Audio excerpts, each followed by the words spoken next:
They hand it off to Johnson. Boise State has won. Right now, and they take a downfield shot. And the catch is made. It's Riley Williams. Goes to the free. Touchdown.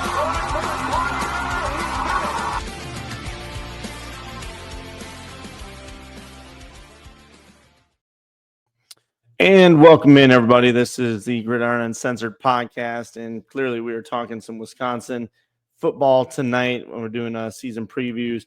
And I am your host, Brendan. Just me tonight. My buddy and partner, he is out on the road.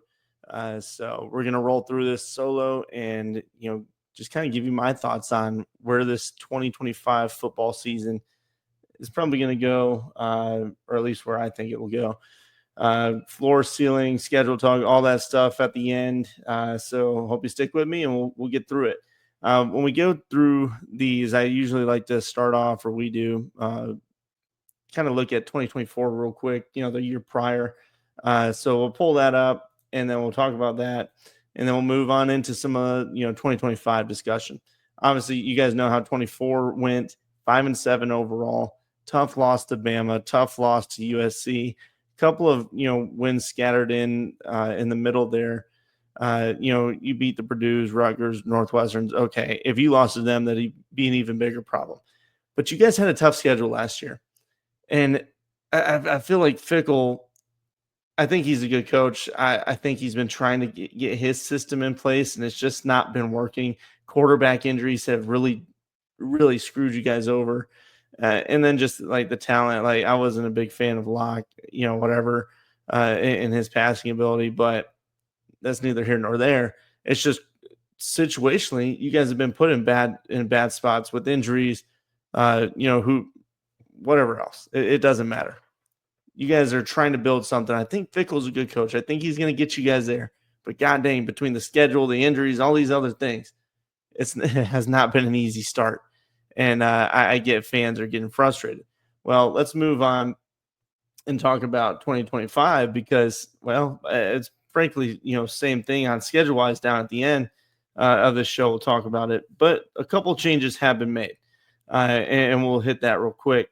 Coaching staff-wise, Jeff Grimes comes in. He's the new OC. I think he's going to get you kind of back to that basics of running the football, the identity that has been missing from this Wisconsin team, that every Big Ten team was afraid of, for the longest time, is they can run the goddamn ball. They've got strong offensive linemen. They don't have to recruit a bunch of 5-stars and whatever else to be a good football team. So I think you guys are going to get back to that point. I think Grimes is a good one. Mike Tressel, he's back at the DC, and so is Fickell, of course. Currently, you guys are returning 67% production from the team last year, and that's a good building block. Not all production returning is good production, but it's something. It's something to base on. And then SP Plus has you guys rated as the 37th best team in the country. So it's not like, even the advanced stats, and this is over a period of years, show that this Wisconsin team is not. It's not that they're bad. It's not that they're a horrible squad. Trust me, some of these teams we talked about when we were a national show, they're in hundreds. Wisconsin's there. It's just a couple things got to click, and I think you guys will be right back in it.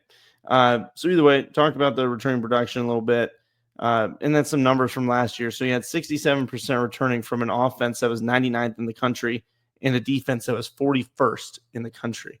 So good defense, bad offense, story of a lot of these teams that I'm seeing in the Big Ten.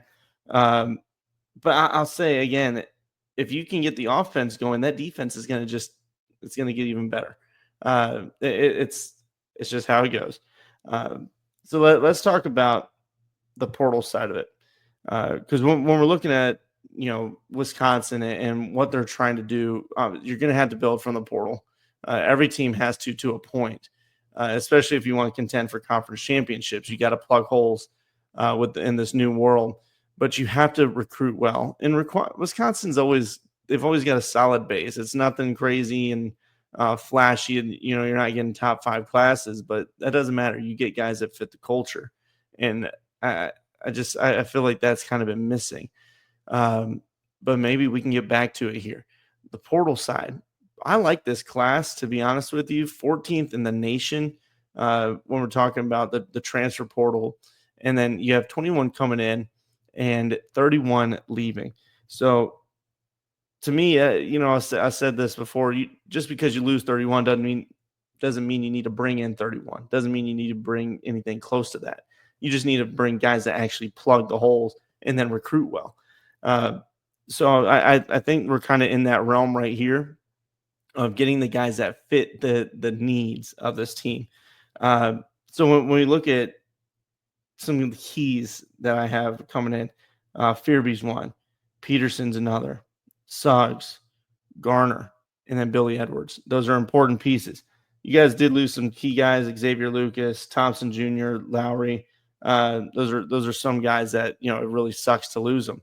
But when you look at, and I just named a few for the good ones that you got in, the production you have coming in, there's a lot of names on here that look good, that look like they're going to be guys that can contribute. Dudes that played from all over the country, from the SEC, other Big Ten members, the ACC. So you guys have dudes coming in. Let's talk some offense and get into it. Offensively, Billy Edwards, I think he's going to be the guy. O'Neal's your backup. And I'm a Michigan fan. I'm not afraid to hide it. I stay very, open about, how I feel about things. I feel like I'm pretty damn objective, even when it comes to them. That was the word I was looking for, not open, but objective. So when I'm looking at Billy Edwards, he was one of the candidates to possibly transfer into Michigan earlier in the offseason. And I was looking at his film, and I was like, okay, this guy's actually, he's pretty solid. Like, it's not just, when you look at Maryland and what happened to them, it's not a him problem, in my opinion. It was what all's going on around Maryland. So I think you guys got a good one in Billy coming over there. And, even when you look at his statistics, it doesn't, necessarily jump off the page at you or flash like, anything crazy. He did have 15 touchdowns and 9 interceptions, but the man was sacked 17 times. So, again, the team around him last year at Maryland was just not great. And he still threw for 65% completion. So give this man a full year, get him under with Fickell. And I think things are going to be just fine with Billy leading the offense. The other side of it is you got to have an offense. I mentioned how many how many sacks that he took last year at Maryland. Well, that's something last year that I thought the Wisconsin offensive line was fine in pass protection. But you got to get the run game going. Again, you've got to find a run game to take the pressure off your quarterback. And now I know last year, I think you guys probably would have had a little bit different of a scenario if you're, Tyler Van Dyke didn't get hurt. But again, you can't control that shit. So Billy, he's leading the scheme, or he's leading the offense. You got the offensive line coming back. You've got a couple starters that are back. You've got depth is good. I think you're going to find a solid front five through fall. And, once you do that, if you can just get this dang run game going, guys, I think you're going to be right back in it. Heinzen's coming over on the portal to help out. He's a 6'5", 300-pounder from Central Michigan. And really outside of that, you're just going off of the depth that you have. I mean, it's Wisconsin, for God's sakes. You have good linemen. You always recruit linemen well. It's just getting it to work. On the outside, wide receiver, you got a couple guys coming in. Crowder's from the portal, Hamper, and then you have Vinny Anthony. He's back. Ashcroft, I think he's a guy Kraft, excuse me. I think he needs more touches on that side of the ball. But really, I think there's a couple of weapons there that you can lean on. It's all going to depend on the offensive line and how you get this thing going. Halfbacks got, Dupree and Yacomelli. we'll see if we can get them some play in this offense and really try to again lean on that old identity of Wisconsin. All right, let's move to defense. The defensive edge, to me, that's a clear priority when you look at this portal class and how many defensive linemen you brought in. Uh, I mean, you're talking like I mentioned earlier, Suggs, Perkins, Garner coming over from Georgia. Um, Parker Peterson coming up from Tulane. I like that get, and then a couple of edge rushers, or three of them. Corey Walker, Fearby coming over from Kentucky, and then Reiger coming over from Louisville. So it's clear that, hey, we need to get after the football. We need to get after the opposing quarterback. How are we going to do that? One, we have to have depth, which I think you now have on top of recruiting. But then also you get guys that can play and that are, at least accustomed to playing in these big types of games. Again, Kentucky, Louisville, guys that have played in a big brand of football. So I think the edge is going to be good. The portal helps there. I want to see them again get more sacks, tackles for loss. That's obviously right. But no, last year wasn't great for Wisconsin on that realm. I think it can be a lot better, and you have the potential to do it this season with these players. Linebacker, it's got depth. There's vets there. Curtis and Allegro, they're coming in. And guys that I mentioned, like Fearby, he's 6'5", 242. And even Rieger, 6'4", 250. They might be, playing on your edge, but they can also play back at linebacker and play, rush positions there or even drop into coverage. So they're multiple type players, and I think they're going to fit this defense pretty nicely. Defensive back, you guys did lose talent there, but still, to me, there's a lot of names that can step in. When you look at the portal side that you brought in, Matt Jung coming over, he's from the lower echelons of college football, but it's somebody that can step up and help out the depth. De'Ani Hill coming over from Miami, that's an important one. Trainer coming up from Richmond. So you've got a couple guys, but it's all going to be on these young dudes and the vets and just how they splice. But majority of this, again, will pair on how the defensive line pushes the ball, pushes the attack, and can you control the run game? And we all know how crucial that is. So it all remains to be seen. A lot of changeover between losses and guys coming in, but you have veterans there. You have good returning production coming back. It's not a whole new squad, okay, like some of these teams that we've covered. And that's kind of what leads me to think Wisconsin's going to be in a better spot than what others might think, because I've heard nothing but really negativity about this Wisconsin squad coming into this year. Let's go ahead and I'm going to pull up the schedule here with 2025, pull it up on my end, and then I'll square it away on your side. There we go. And boom, there it is. All right. So when you look at 2025, I haven't really been doing like predictions. This team's definitely going 8-4. I've not done that yet. I don't know if I will, but I'm doing like floor and ceilings, just kind of giving a realm of what I think could happen. Again, so much of this team is predicated on how the offensive line plays and Billy Edwards stepping in and doing better in the turnover, margins. And I think he will. So I'm going to give floor first, ceiling, looking at the schedule. Miami, Ohio, that is a tough group of 6 team, but I think you guys win that. Same with Middle Tennessee. This is where it could go south from the jump. You got Alabama. You're going to Alabama. That's not an easy-ass place to play. It is at noon, luckily. But they're breaking in a new quarterback. He's a talented guy, Ty Simpson, but we'll see how he fares. You just never know. You only look at practice tape for some of these guys. We'll see. Maryland, they're another one breaking in a new quarterback. We've covered them. If you want to go look at their preview, kind of get an idea of how we feel on it if you're, interested.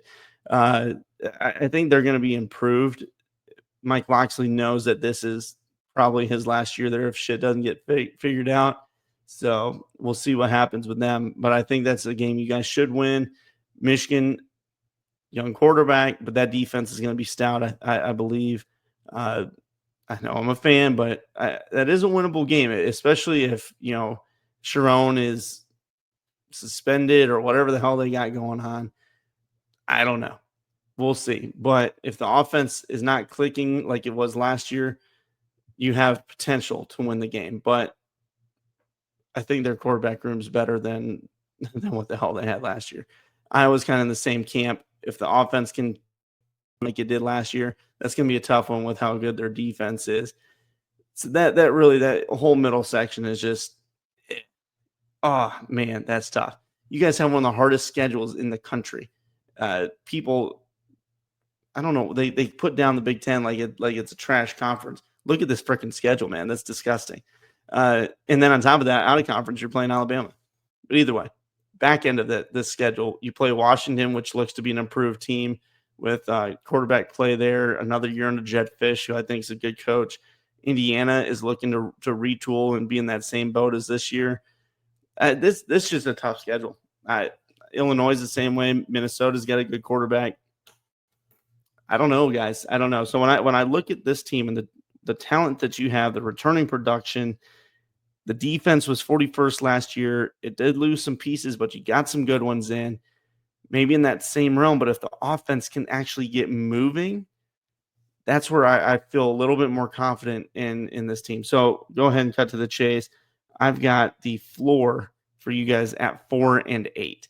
I know you don't want to hear it, but you get 2 wins at the beginning. You maybe beat Maryland, and then after that, you better hope you beat Minnesota or Washington.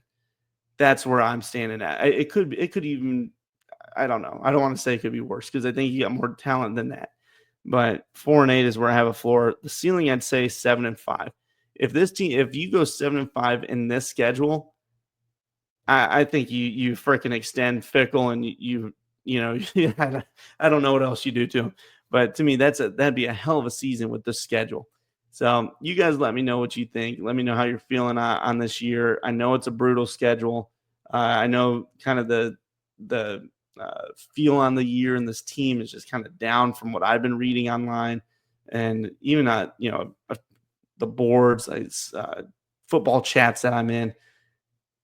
The vibe, they want to call it that, is just not there. But I can see a path, and honestly, I hope for you guys it goes that way. I've got a good friend that's a Wisconsin fan, and I know last year was rough.